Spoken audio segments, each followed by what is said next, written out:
Bienvenue sur Enjeu Belgique, le podcast qui te parle politique en faisant du gaming. Et aujourd'hui, je reçois Gisèle. Merci à toi d'être venue, Gisèle. Merci, Jean. Et je l'accueille sur FIFA, donc sur PS5. Je préviens déjà que je vais pas du tout gagner parce que c'est la première fois que je prends en main une manette, sauf pour la nettoyer. Donc, voilà. Et écoute, en vrai, on va choisir le pays. Du coup. Voilà, merci Gisèle vraiment d'être venue. Ça fait longtemps que t'es au parti, que tu milites. Oui. Tu as une grosse expérience politique. Je ne sais pas. je le dis avec affirmation. Okay. Alors, le choix du pays, par contre, moi je vais tricher, je vais directement prendre la Belgique, comme ça je sais que tu prends pas. Ou alors je te laisse et je vais, mais ça ne veut rien dire. C'est le seul pays que je connais, moi. Bon, on va prendre l'Allemagne alors. Non, je te laisse la Belgique. Voilà. Je vais tricher, je vais prendre l'Allemagne. Voilà. Et là, il faut juste... Attendez, parce que... Là, je suis où, là? Là, c'est là? Là, c'est là, t'es sur cet écran-là. OK. Et voilà, t'as plus qu'à appuyer sur X. Donc là, tu te rappelles les touches? Passe courte? Non. Passe... Profondeur, ouais. Profondeur. Passe longue. But. Tir, ouais. Ouais, but, ça. Ouais. OK. Vite, OK, parfait. Et là, il faut appuyer sur X. Écoute Gisèle, je voulais te recevoir aujourd'hui parce que j'aimerais parler de plusieurs sujets avec toi, notamment sur la discrimination à l'embauche, sur laquelle tu as été pas mal actif aussi dernièrement, qui sont des discriminations de manière générale. Mais dans un tout premier temps, je ne sais pas ce que tu en penses, mais moi j'estime que la Belgique a véritablement raté un tournant dans l'histoire en refusant en début d'année de présenter ses excuses pour justement les exactions commises durant la colonisation. Oui, tout à fait. Et la raison qui a été invoquée, donc ils ont préféré juste dire regretter plutôt qu'excuse. Je pense que c'est une posture, c'est de l'idéologie, c'est juste refuser l'excuse pour refuser l'excuse, finalement minimiser ce qui a pu se passer. Je sais pas ce que tu en penses, mais moi j'étais profondément frustré par cette décision-là. Je pense que beaucoup des jeunes, en tout cas issus de l'immigration, pas seulement des Congolais, sont frustrés par rapport à cette décision de ne pas présenter des excuses en fait par rapport au fait de la colonisation, alors que tous les scientifiques, tous les historiens expliquent bien que voilà, ce sont des crimes qu'on peut classer comme crimes contre l'humanité, si c'était aujourd'hui, et donc n'est pas s'excuser, juste regretter. Moi, je me dis, c'est un peu... comment dire, ce n'est pas quelque part considérer un peu les citoyens issus de l'immigration ou même les Congolais de pays colonisés. Et alors, quand on voit que ici la Hollande vient de demander pardon pour les faits d'esclavagisme. La France l'avait fait déjà depuis longtemps, l'Angleterre aussi. Bon, je ne comprends pas pourquoi est-ce que la Belgique ne l'a pas fait. Je pense tout simplement aussi c'est la pression de la NVA. On connaît le parti flamand, n'étaient pas très chauds par rapport déjà à cette commission sur la colonisation, sur la décolonisation, la colonisation. Mais donc voilà, et je pense que les autres partis ont fait pour plaire un peu à l'ère électorale, et comme ils surfent un peu sur la vague de la NVA, on tout simplement... je fais quoi, moi? Là, c'est toi qui as le ballon. Ah oui, c'est moi qui ai le ballon. Faire une belle passe. Ok, c'est longue. Ok, bon ben voilà. Pour le moment, je vais juste tirer de loin. Comme ça, tu prends tes aises. Ok, mais donc là, clair. c'est moi qui lance. Ouais, là, c'est Thibaut Courtois qui a la balle. Ouais. En plus, je l'adore trop. Donc, voilà. Mais c'est clair que c'est un peu le ressenti que j'ai eu. C'est vraiment, tu as eu plusieurs partis qui sont opposés, donc notamment le MR, le VLD, etc. Ouais. Et t'es là en train de te demander, mais en fait, comme tu as pu le mentionner, il y a une déconsidération finalement des diasporas qui sont présentes en Belgique. Ouais. Parce qu'en fait, qu'est-ce qu'aurait coûté concrètement des excuses? En fait, comme l'expliquait un peu Georges-Louis Boucher, parce que j'avais participé à un débat au niveau du MR par rapport à ça, comme il expliquait, les excuses équivalait à ce que la Belgique puisse se dédommager. Donc c'est la crainte, si voilà on s'excuse, donc ça veut dire qu'on reconnaît, et si on reconnaît, et si les Congolais demandent des dédommagements, on sera obligé de payer. Et donc ce n'est que ça en fait, c'est vraiment un problème de sous, et ça c'est la peur de l'ouverture à des dédommagements. Oui, c'est ça. C'est selon Georges Le Boucher. Ouais. Bon, les autres partis, la NVA, c'est tout simplement surfer sur la vague du Vlaams Belang, de dire voilà, il y a pas de raison, on n'était pas là, c'était la Belgique des papas, et donc du coup, on fait rien. Ouais. Mais c'est dommage quand même par rapport au parti francophone, surtout le MR, qui a quand même beaucoup plus d'intérêt au niveau de la RDC, de s'aligner un peu comme ça sur la vague de la complètement. Ouais. peut-être que ça rejoint aussi finalement un peu leur posture très à droite dernièrement dans le paysage francophone, qui est déplorable, qu'on se le dise. Et quand même, pour moi, ça me semble aller au vu, parce qu'il y a plein d'éléments. Il y a eu je ne sais pas si tu avais suivi avec les métis, justement, donc les enfants métis qui ont été enlevés à leurs parents suite à l'indépendance. Et qui finalement n'ont pas eu de lien avec leur maman biologique. Et il y a eu la reconnaissance, c'est déjà bien. Toutefois, c'est un exemple parmi tant d'autres de choses absolument inhumaines qui ont eu lieu durant cette colonisation. Et qui, bien que, comme certains l'avancent, c'est la Belgique de papa, ils l'ont pas connu, etc., a bien des répercussions aujourd'hui. Mais bien entendu, moi je donne toujours un exemple. Je sais que parfois certains lobbies s'insurgent. Je me dis, l'Holocauste s'est passé il y a 40 ans. On n'était pas là, mais aujourd'hui on continue quand même à demander pardon et à dire ne plus jamais ça. On continue à montrer. Normal. Donc on est pour moi dans quasiment la même problématique. Donc ici, ce n'est pas nier que l'Holocauste n'a pas existé ou nier l'effet de la colonisation, mais essayer de trouver un juste milieu pour dire, voilà, quand on dit plus jamais ça par rapport à l'Holocauste, par rapport à la Shoah, plus jamais ça aussi par rapport au fait de la colonisation. Et on continue à dédommager tous les victimes des nazis, ce qui me semble logique et normal, ça doit continuer jusqu'au bout, jusqu'à ce qu'il y ait les derniers des nazis. Ah, c'est à moi de tirer. Oui. Ouais. Ok. Bon, et donc, je pense qu'on peut se mettre dans le même registre et de dire, oh zut. Et de dire que non, voilà, si on veut réellement que ces genres de choses ne continuent plus, et si on veut réellement un vivre ensemble, et un mieux vivre ensemble au niveau de la Belgique, parce qu'on ne peut plus faire fi du fait que la Belgique est multiculturelle. Aujourd'hui, on ne va plus retourner en arrière, donc on est appelé à vivre avec les populations d'origine étrangères, les enfants métis qui naissent ici, et donc ces enfants vont avoir la culture de leur pays et la culture d'ici. Donc on ne peut plus faire semblant de dire voilà, il n'y aura plus rien, tout va être tout blanc, il n'y aura plus que des blancs, il n'y aura plus de noirs, il n'y aura plus d'arabes, il y aura plus. C'est faux. Donc on va vivre ensemble. Oui, et donc par rapport à ça, il faut que l'espace, je pourrais dire culturel belge soit apaisé. Et pour ça, je pense que ça passe aussi, entre autres, par rapport à cette demande de pardon. Et je pense que les associations de Congolais, de Rwandais, de Burundais ne vont pas lâcher prise. C'est pas parce qu'aujourd'hui on n'a pas demandé pardon. Et voilà. Il faut pas lâcher prise. C'est une symbolique importante. Bien que ce soit de la symbolique, c'est une symbolique importante qui conditionne, je pense, aussi la pérennité de nos communautés en Belgique. Ouais. Par ailleurs, je le disais plus tôt, tu étais actif notamment sur la question des discriminations à l'embauche également. C'est encore un des éléments qui caractérise notre communauté. On est quand même une communauté qui est fortement touchée par celle-ci. Ouais. Et ça, encore une fois, on n'est pas nécessairement assez bien intégré, ne serait-ce que par cela. Et donc, je sais que tu formulais pas mal de propositions en ce sens. Oui, c'est vrai que la communauté noire, il faut dire, moi j'aime bien dire le mot, je sais que ça choque un peu les gens, mais je pense que... Ouais, c'est pas mal l'Internet. C'est maçonnerie. Okay.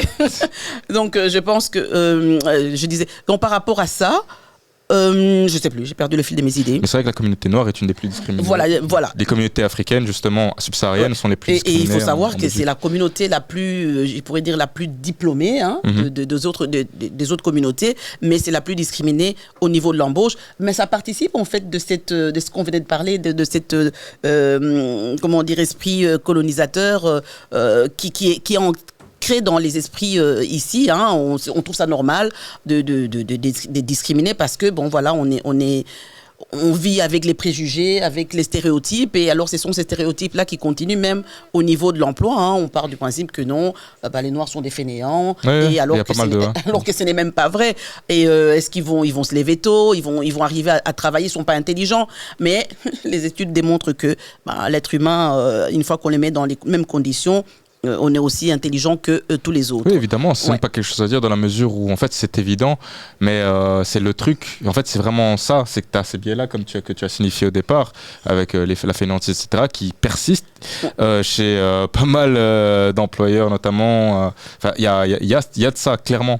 Et c'est ce qu'il faut combattre. Mais justement, je sais qu'il y avait donc aujourd'hui, par exemple, notre ministre propose du coup les CV anonymes.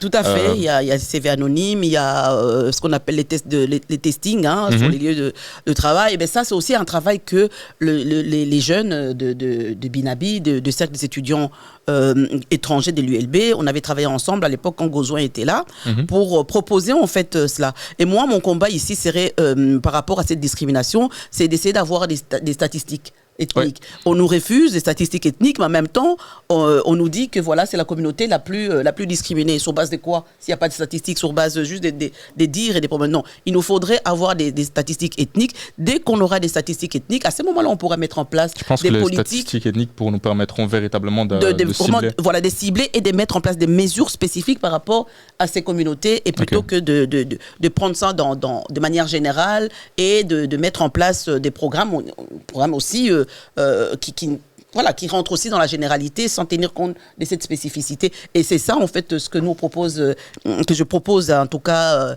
à Défi, de mettre dans notre programme, d'essayer d'avoir des statistiques ethniques. On les a pour les Turcs, on les a pour les Français, on les a pour les autres communautés. Il faudra à tous les mois les avoir aussi pour les communautés issues de l'immigration, les communautés, particulièrement les communautés noires. Ok. Et aussi, je sais qu'il y a un élément aussi qui tient hyper à cœur, c'est l'entrepreneuriat féminin. Oui. Oui, parce que quand on regarde aujourd'hui la paupérisation, en fait, la pauvreté revêt un visage féminin.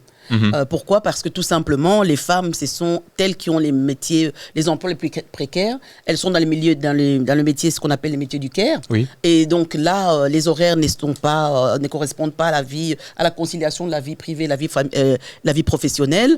Et elles travaillent souvent aussi à temps partiel. Et on sait pertinemment bien que quand on travaille à temps partiel, on n'a pas accès au crédit, par exemple, pour avoir un logement, pour acheter plutôt sa maison. La pension, plus tard, elle sera moindre, et quand on n'a pas assez de moyens, on ne sait pas non plus avoir accès aux soins de santé appropriés.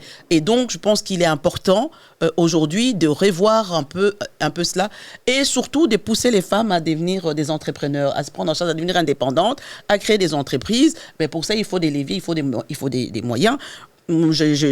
J'ai travaillé avec une dame au niveau de Impulse, Ah oui. En même temps, je dois jouer, mais je dis que c'est compliqué. La plus grosse difficulté, justement, c'est de jouer. C'est moi, là, waouh. Non, ça, c'est toi. Mais donc, du coup, chez Impulse, quoi, là, tu essaies de me prendre le ballon. Je sais pas comment on fait. Appuie sur L1. L1. Où est-ce qu'il est, L1 Ici. Et en gros, ça va à chaque fois permettre de switcher d'un personnage. L1 ou R1, je sais plus. Je sais pas. Bon, Hop, celui-là alors. Ah voilà, et ça te permet d'aller sur un autre personnage pour être plus proche de moi, encore plus proche du ballon.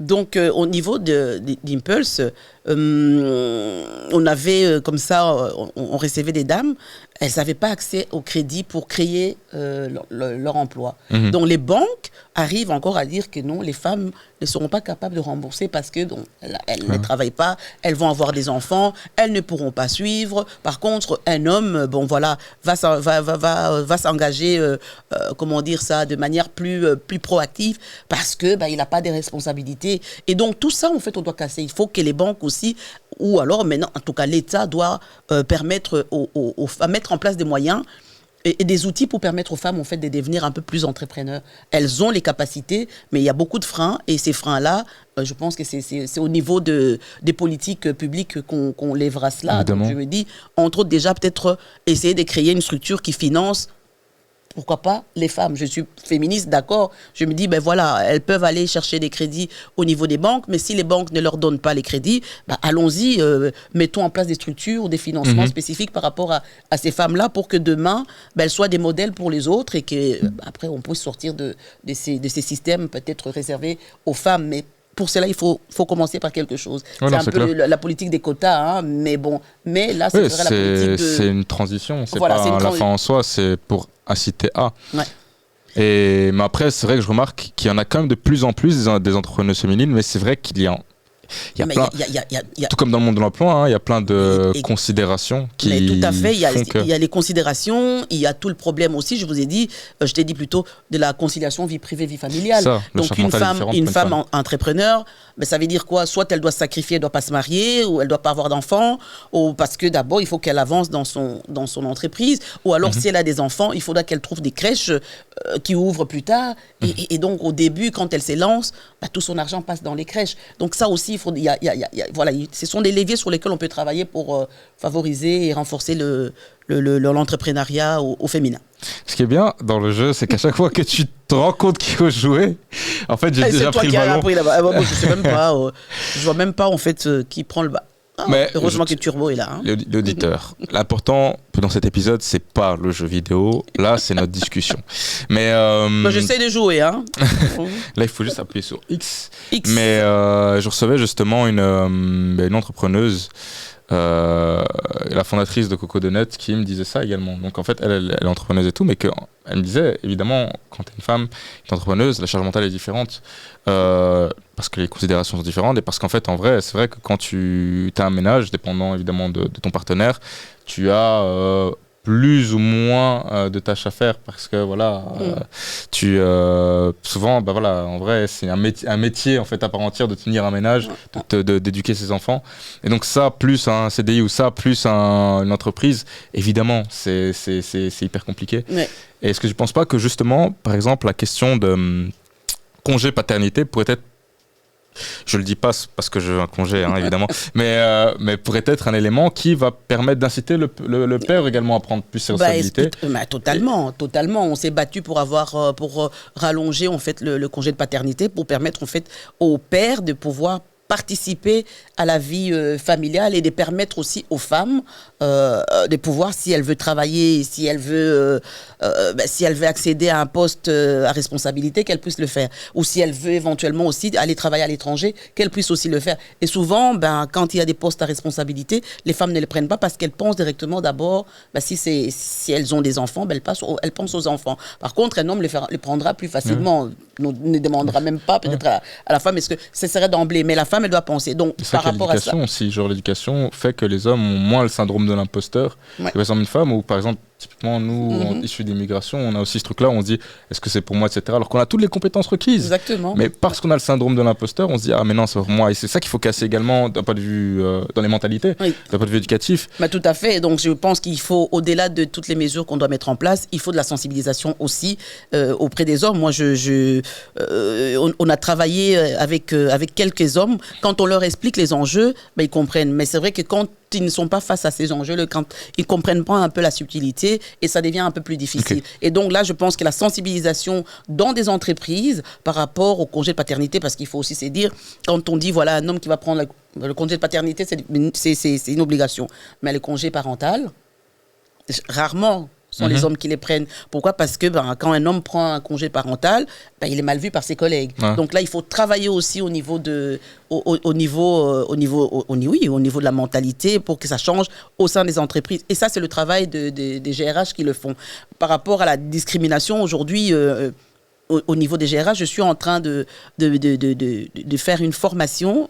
On a élaboré un programme pour former en fait les GRH par rapport à la discrimination à l'embauche, les discriminations liées au public noir. Donc on peut faire la même chose avec au niveau des femmes pour que pour leur permettre en fait pour changer de mentalité. Je pense que tout passe par le changement de mentalité. C'est ça qui fait que en plus des mesures qu'on va mettre en place, les choses vont changer. Si on met en place des mesures et qu'il n'y a pas de changement de mentalité, quelque part, on va encore ramener pendant des années, les mesures seront là. Et les mesures contre la discrimination existent. Hein. On a la loi Moreau, on a la loi Madran, mais mais malheureusement, les stéréotypes continuent à exister parce qu'il y a un problème de changement de mentalité. C'est clair. Et les femmes aussi, je disais par rapport à l'entrepreneuriat, l'espace public aussi, en fait, est hostile aux femmes.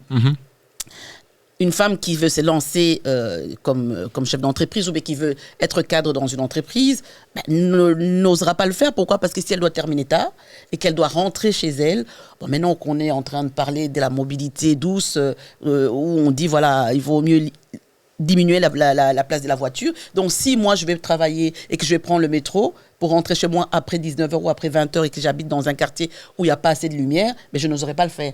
Donc, du coup, il faut aussi penser l'espace public en tenant compte de la dimension de genre. C'est clair. Ok, sur ces mots, je te remercie énormément d'avoir répondu présente Merci à ce rendez-vous. Mais c'est marrant, avec ça, mon fils va se dire.